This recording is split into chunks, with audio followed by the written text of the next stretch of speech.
Personal finance bulletin money time. मैं हूं आपके साथ मीनू शर्मा, लेकर हाजिर हूं आपकी जेब और जिंदगी पर असर डालने वाली पर्सनल फाइनेंस, बिजनेस और पॉलिसी से जुड़ी तमाम बड़ी खबरें। तो चलिए फटाफट शुरू करते हैं इस बुलेटिन में खबरों का सिलसिला। जीप इंडिया ने अपनी ऑल न्यू 2025 मेरिडियन लॉन्च कर दी है। कंपनी ने इसे फुल साइज एसयूवी सेगमेंट में लॉन्च किया है। भारतीय बाजार में इसका मुकाबला टोयोटा फॉर्च्यूनर और एमजी ग्लास्टर से होगा। नई और updated jeep meridian premium D segment के साथ हायर सी सेगमेंट ग्राहकों के लिए भी अच्छे ऑप्शन के रूप में है। ये 5 और 7 सीटर ऑप्शन में उपलब्ध होगी। प्रीमियम इंटीरियर, 70 से ज़्यादा एक्टिव फीचर, 10 से ज़्यादा ADAS फीचर्स और 30 से ज़्यादा कनेक्टेड फीचर से लैस नई जीप मेरिडियन की बुकिंग शुरू हो चुकी है। 2025 जीप मेरिडियन को लॉन्गिट्यूड प्लस, लिमिटेड, ऑप्शनल और ओवरलैंड जैसे 4 वेरिएंट में लॉन्च किया गया है। कीमतों की बात करें तो इसकी कीमत 24.99 लाख रुपए से लेकर 36.49 लाख रुपए है।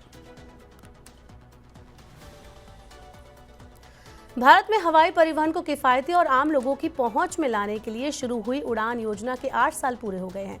इस मौके पर एविएशन मिनिस्टर के राममोहन नायडू ने कहा कि सरकार क्षेत्रीय हवाई संपर्क योजना उड़ान को 10 साल के लिए और बढ़ाने जा रही है। बता दें कि उड़ान स्कीम को 21 अक्टूबर 2016 को 10 सालों के लिए शुरू किया गया था। सरकार ने इस मौके पर बताया कि क्षेत्रीय हवाई संपर्क योजना उड़ान के अंतर्गत 601 नए हवाई मार्ग विकसित किए गए हैं। इसके साथ ही देश भर में 86 हवाई अड्डे चालू किए गए हैं, जिसमें 71 हवाई अड्डे, 13 हेलीपोर्ट और 2 वाटर एयरड्रोम शामिल हैं। इन सभी ने काम करना शुरू कर दिया है। इसकी मदद से देश में चालू हवाई अड्डों की संख्या 2024 में 74 से दोगुनी होकर 2024 में 157 हो गई है। इस योजना की मदद से 2.8 लाख से ज्यादा उड़ानों में 1.44 करोड़ से ज्यादा लोगों को यात्रा की सुविधा मिली है। अब सरकार का लक्ष्य 2047 तक 350 से 400 हवाई अड्डे शुरू करना है। छोटे और मझोले शहरों के लिए 2024 का साल कुछ खास नहीं रहा। ताज़ा रिपोर्ट के अनुसार जुलाई से सितंबर के बीच देश के 30 टियर 2 शहरों में घरों की बिक्री 13% घटकर 41,871 इकाई रह गई। Real estate analyst firm prop equity के मुताबिक मकानों के महंगा होने और नई सप्लाई घटने से ये गिरावट दर्ज की गई है। रिपोर्ट के अनुसार टियर 2 श्रेणी के 30 टॉप सिटीज में घरों की नई पेशकश में 34% की गिरावट आई है। इन शहरों में घरों की बिक्री घटकर 41,871 इकाई रह गई, जो इससे पिछले साल 47,985 इकाई थी। जुलाई सितंबर 2024 तिमाही में करीब 29,000 नए घरों की पेशकश की गई, जबकि पिछले साल 43,748 घरों की पेशकश की गई थी। रिपोर्ट के हिसाब से घरों की बिक्री में अहमदाबाद, वडोदरा, गांधीनगर, सूरत, गोवा, नासिक और नागपुर जैसे शहरों की हिस्सेदारी 72% थी। वैक्सीन बनाने वाली company serum institute of India के CEO अदर पूनावाला फिल्म कारोबार में बड़ा दांव खेलने की तैयारी में है। पूनावाला करण जौहर के धर्मा प्रोडक्शन और धर्मैटिक एंटरटेनमेंट में 1000 करोड़ रुपए में 50% हिस्सेदारी खरीद रहे हैं। धर्मा प्रोडक्शन फिल्म और टेलीविजन प्रोडक्शन और डिस्ट्रीब्यूशन के काम से जुड़ी है। ये डील 2000 करोड़ रुपए की वैल्यूएशन पर हो रही है। पूनावाला सेरेन प्रोडक्शंस के जरिए अपनी निजी क्षमता में ये निवेश कर रहे हैं। धर्मा 50% हिस्सेदारी अपने पास रखेगा। धर्मा प्रोडक्शन को खरीदने की इस रेस में मुकेश अंबानी की कंपनी रिलायंस से लेकर मशहूर म्यूजिक कंपनी सारेगामा भी शामिल थी। मौजूदा स्ट्रक्चर की बात करें तो धर्मा में 90.7% हिस्सेदारी करण जौहर की है और 9.24% उनकी मां हीरू की है। इस डील के बाद करण जौहर कंपनी के एग्जीक्यूटिव प्रेसिडेंट बने रहेंगे। चांदी में निवेश करने वाले निवेशकों की सही मायने में चांदी ही चांदी हो रही है। इस समय चांदी की कीमत लगातार बढ़ रही है। ये अपने उच्चतम शिखर पर है। चांदी की कीमत प्रति किलो 98,000 रुपए को पार कर चुकी है। 1 लाख रुपए तक पहुंचने में ये कुछ ही दूरी पर है। पिछले 2 दिनों के कारोबारी दिनों में इसमें 6,000 रुपए से ज्यादा की तेजी आई है। सोमवार को MCX पर चांदी की कीमत करीब 98,000 रुपए प्रति किलो थी। दिन में ये अधिकतम 98,224 रुपए प्रति किलो तक पहुंच गई थी। हालांकि बाद में इसमें कुछ गिरावट दर्ज की गई, लेकिन इसकी कीमत में उतार चढ़ाव होता रहा। बाजार खुलने से लेकर दोपहर करीब 2 बजे तक इसकी कीमत में 2.5% से ज्यादा की बढ़ोतरी हो चुकी थी। शुक्रवार को चांदी की कीमत 95,402 रुपए प्रति किलो पर बंद हुई। इस बढ़ोतरी के बाद इसकी कीमत में एक ही दिन में 3,726 रुपए का उछाल आ गया है। वेनिला स्वाद में तैयार सॉफ्टी आइसक्रीम मिक्स डेयरी उत्पाद नहीं है और उस पर 18% माल एवं सेवा कर यानी जीएसटी लगेगा। ये फैसला अग्रिम निर्णय प्राधिकरण की राजस्थान पीठ ने दिया है। ये मामला VRB consumer product private limited ने दर्ज किया है।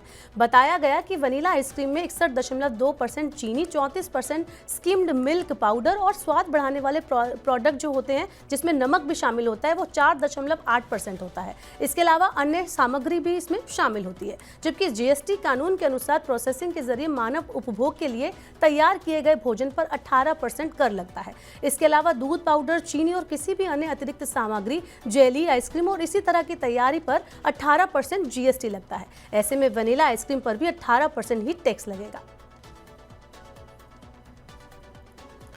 जम्मू कश्मीर में चिनाब नदी पर रेलवे का आर्क ब्रिज और हिमाचल में अटल सुरंग बनाने वाली शाहपुरजी पलोनजी ग्रुप की इंफ्रास्ट्रक्चर कंपनी एफकॉन्स इंफ्रास्ट्रक्चर 25 अक्टूबर को 5,430 करोड़ रुपए का आईपीओ ला रही है। इससे पहले आईपीओ के प्राइस बैंड को लेकर खुलासा हो गया है। इशू का मूल्य दायरा 440 से 463 रुपए प्रति शेयर रखा गया है।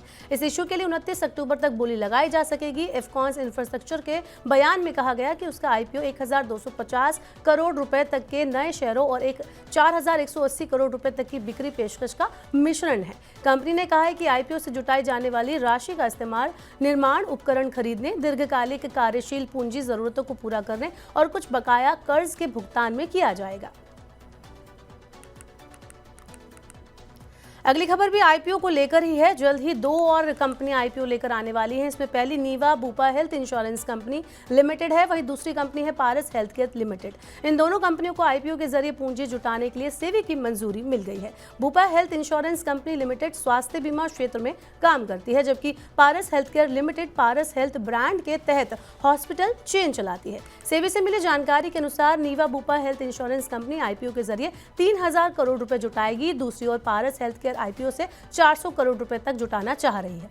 दोनों कंपनियों ने जुलाई-अगस्त के दौरान सेबी के पास आईपीओ के लिए आवेदन किया था। माना जा रहा है कि मौजूदा साल के अंत तक कंपनी अपना आईपीओ पेश कर देंगी। स्थानीय शेयर बाजार में सेंसेक्स और निफ्टी गिरावट के साथ बंद हुए। शुरुआती कारोबार में बाजार तेजी के साथ खुले, लेकिन विदेशी संस्थागत निवेशकों की जोरदार बिकवाली के चलते बाजार का सेंटीमेंट लड़खड़ा गया। वहीं कोटक महिंद्रा बैंक के खराब नतीजों के कारण भी बाजार क्लोजिंग के वक्त लाल निशान पर आ गया।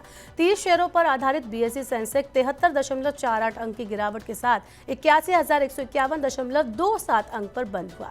आज दिन भर सेंसेक्स में 958 अंकों की उठापटक देखी गई। एक समय ये 545 अंक चढ़ गया था, लेकिन बाद में बिकवाली दबाव से ये 80,818 अंक तक आ गया। वहीं नेशनल स्टॉक एक्सचेंज का निफ्टी भी 72.95 अंक की गिरावट के साथ 24,781.10 अंक पर बंद हुआ। सेंसेक्स की 30 कंपनियों में से कोटक महिंद्रा बैंक में 4% से ज्यादा की गिरावट आई। इसके अलावा बजाज फिनसर्व, इंसिन bank, Adani ports, UltraTech cement, Bajaj finance, Tata consultancy services, Infosys, Bharti Airtel, Hindustan Unilever और जेएसडब्ल्यू स्टील में भी प्रमुख रूप से गिरावट रही।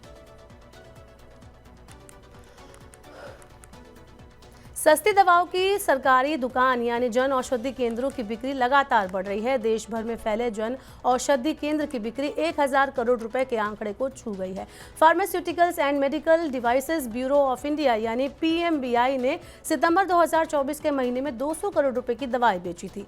सरकार के अनुसार देश भर में 14,000 से ज्यादा जन औषधि केंद्र हैं, जहां 90% तक सस्ती दवाएं अवेलेबल कराई जाती हैं। सरकार के अनुसार पिछले 10 सालों में देश में जन औषधि केंद्रों की संख्या में 170 गुना से ज्यादा की वृद्धि हुई है। 2014 में इसकी शुरुआत के वक्त देश में सिर्फ 80 जन औषधि केंद्र थे। अगले 2 सालों में सरकार देश में लगभग 25,000 जन औषधि केंद्र खोलने का लक्ष्य बना रही है। तो फिलहाल मनी टाइम में आज की तमाम खबरें आपने देख ली। वक्त हो गया आपसे विदा लेने का। अब आपसे होगी कल मुलाकात। पर्सनल फाइनेंस से जुड़ी खबरों को पढ़ने, सुनने, उनसे जुड़े खास कार्यक्रमों को देखने के लिए आप मनी 9 के यूट्यूब चैनल को सब्सक्राइब करना ना भूलें। साथ ही आज का हमारा मनी टाइम आपको कैसा लगा, नीचे कमेंट बॉक्स में हमें अपना फीडबैक जरूर दें। फिलहाल के इस बुलेटिन में इतना ही। बने रहिए मनी 9 के साथ। नमस्कार, शुभ रात्रि।